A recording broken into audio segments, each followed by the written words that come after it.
Have you ever thought, is the lens that I've just put on my camera really gonna be wide enough?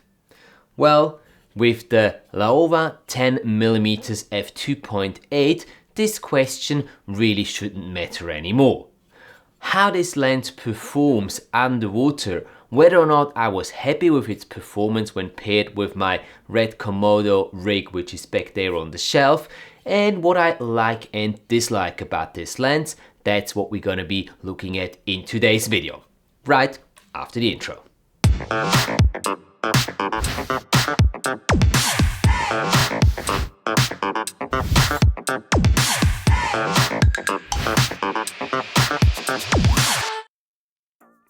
Hey there, you underwater image makers, welcome back to the channel. As always, great to have you here with me for yet another video.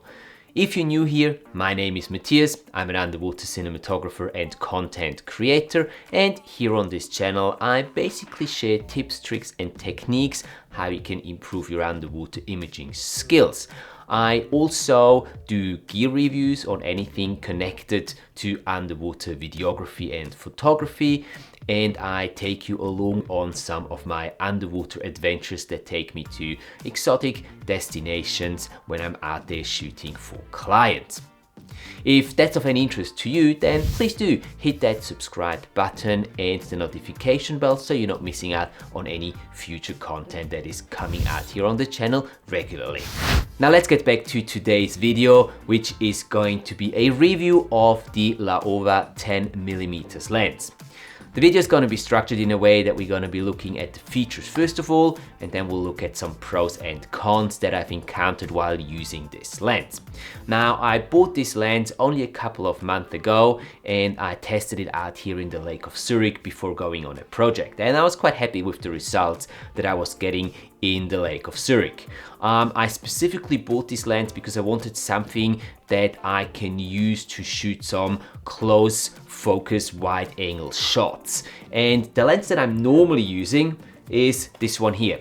This is my standard lens that I have on my RED Komodo rig. It's the Canon 15-35mm f2.8, the L series lens. It's a really nice lens, but as you can see, it's a rather big lens, especially when you compare it to the Laowa lens, the 10mm we're talking about today.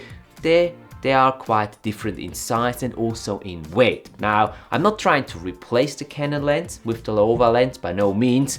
The Canon lens is the 15-35, really is a beast and very versatile, and it's a great sort of it's a great range, the 15-35 on the RED Komodo, because it gives you the option to shoot pretty wide angle stuff, not extreme but still pretty wide angle stuff for landscapes and all that sort of stuff, big animals, but you can also get pretty nice and pretty decent mid shots and sometimes even close-up shots when you go to the 35mm end, and maybe even go to like a crop sensor on the RED Komodo where you're going down from the 6K to like a 4K image, and then it just crops in a little more so you get a little more reach.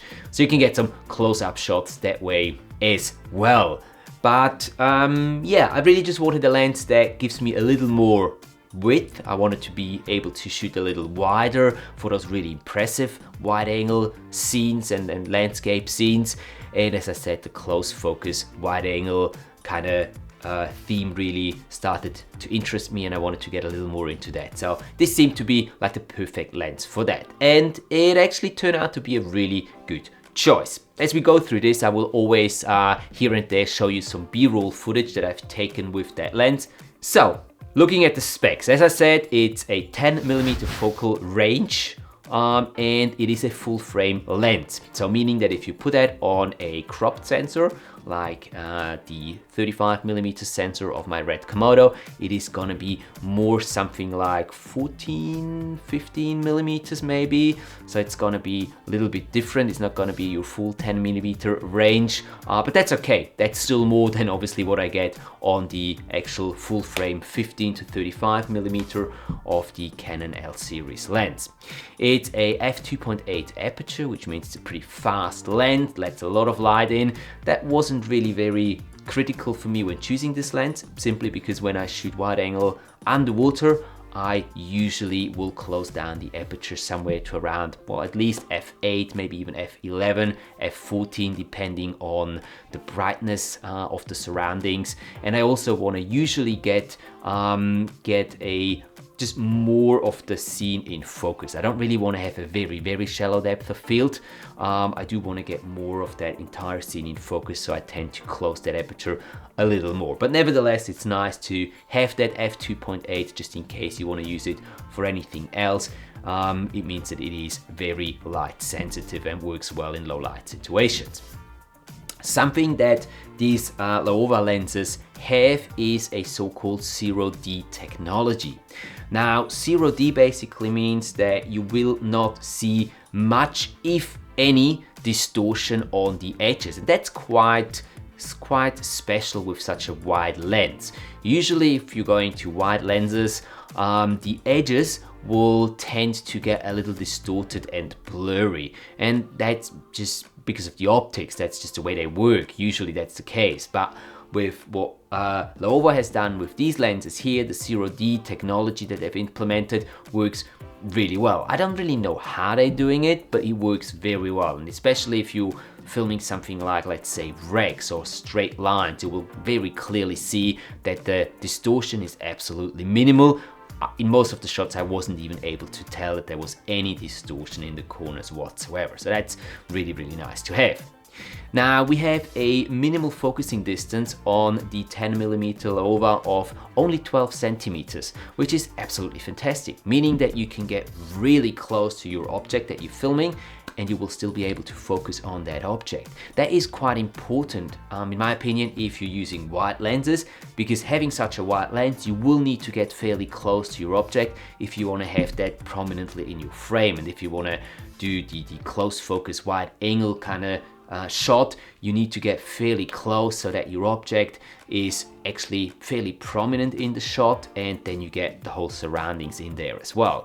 And that has worked quite well. Now with the setup that I've used on the RED Komodo-X with my gates housing that you can see back there on the shelf, I just used the standard 6-inch dome port from Gates, and I didn't use any stacking rings. It was just put straight onto the housing. Worked great from the distance with the Laowa lens with the 10mm, and I could actually go as close as my object basically touching the front of the dome port, and I would still be able to focus on it. That's pretty amazing. The lens itself has a weight of 420 grams, which is really not much, and makes this a very travel-friendly lens. Now the Laowa 10mm comes with a Sony mount, an FE mount, a Nikon Z mount. It also comes with a Canon RF and an L mount, the Leica L mount. Now it comes in two different variations. It comes in a auto focus version, and it comes in a full manual version. And for a reason that I don't understand, I really don't know why this is the case, but for the Canon and for the L mount, it is only available as a manual focus lens, which at first I was a bit, upset about it, because I really wanted a autofocus lens.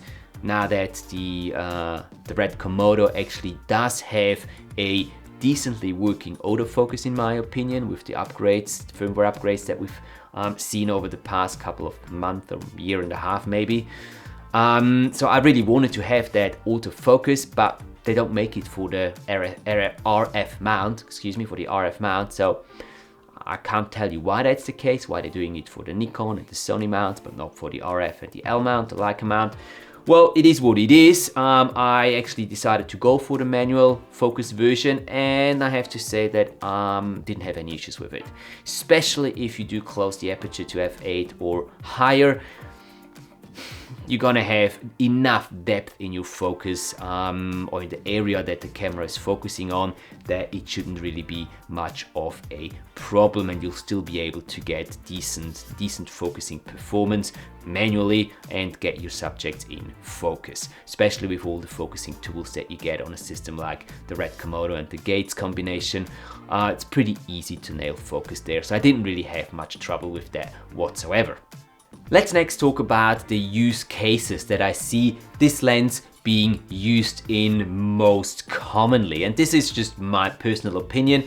Maybe there is other cases where this lens can be used even better. If you see another case that you think this lens would be ideal for, then just leave a comment down in the comment section and let the community know that there's other ways how you can use this lens and other areas where this lens is doing a very good job. Now, I personally find it to be very good in obviously underwater landscape videography, because you do get that huge 10mm wide angle view, and it's just fantastic if you have like a big field of corals and you can just swim over that and you get that huge wide view of all the landscape or the seascape. That's actually pretty awesome. I wasn't lucky enough. Madeira doesn't really have those huge coral fields where I could actually test that out already, so this is gonna have to wait until one of my future trips where I will have just the location to actually use the lens to that extent as a underwater seascape or landscape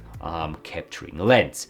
What I really like though, and what I think is one of its strengths, is the close focus wide angle range, and I was able to do quite a bit of experimenting with that. In Madeira, there the dive spots around there are actually quite famous for the big groupers that are not very shy. They do come up to the divers very close.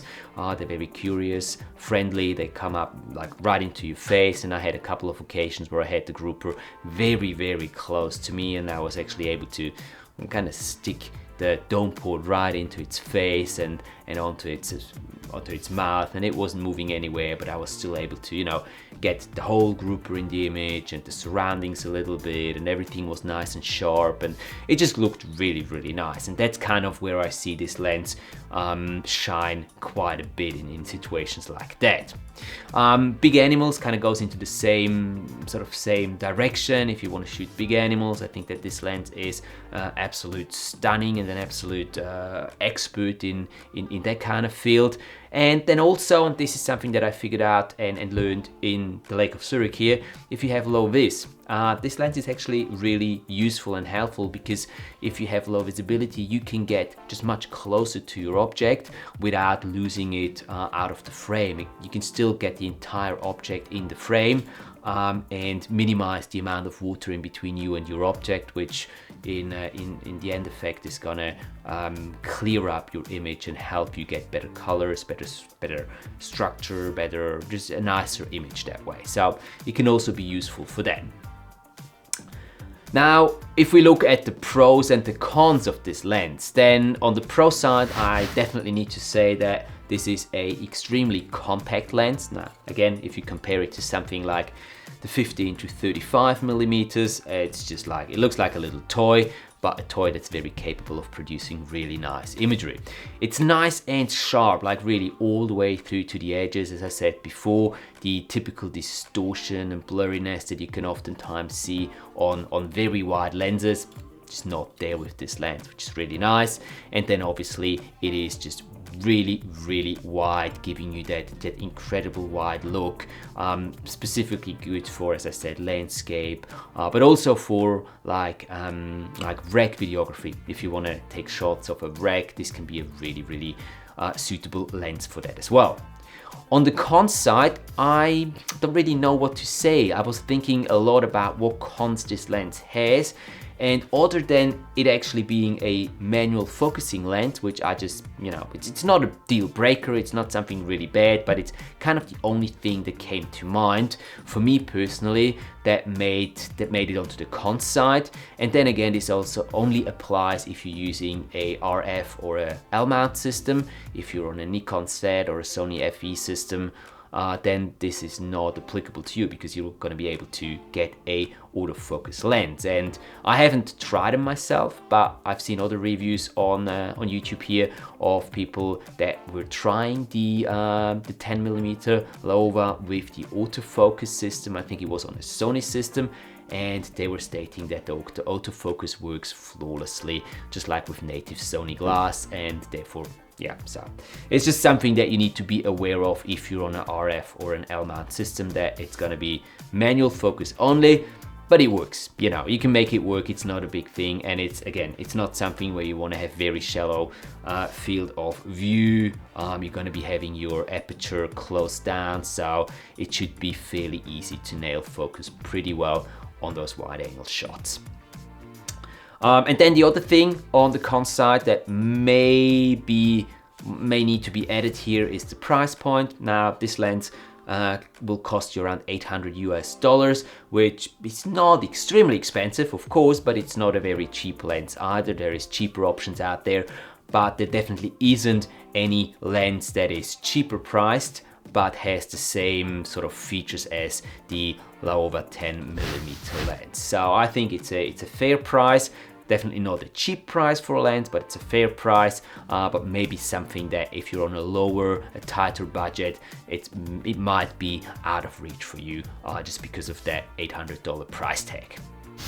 So this wraps up my little review of the Laowa 10mm lens, a lens that is really unique and quite handy in a lot of different situations. It's certainly not a lens that I would put on there as my go-to lens for everything I shoot underwater, but in certain situations, as we've discussed earlier in this video, I think it does an amazing job and is a great lens for what it is and for the price tag that it comes with. I would pick that lens up any day again. It's gonna definitely find a permanent spot in my lens lineup, and wherever I'm gonna be going in the future, the Laowa 10mm is gonna be right next to my big 15 to 35mm Canon L series lens, and I'm really looking forward to taking that out more and shooting more in that close focus wide angle range and try to get a little more creative using this lens. What is your personal favorite lens if you're shooting with a system where you have exchangeable lenses? Do let me know down in the comment section below, and also let me know what you think of the Laowa 10mm lens and whether or not you would be getting one of these for yourself. Thank you so much, guys, for sticking with me all the way to the end. Really appreciate it. Thank you for your time and for watching. And if you want to learn more about the difference between zoom and prime lenses for shooting underwater, go and check out this video over here next. Thanks for your time. Have a great week. Don't forget to capture all your amazing underwater adventures, and I will see you in the next video.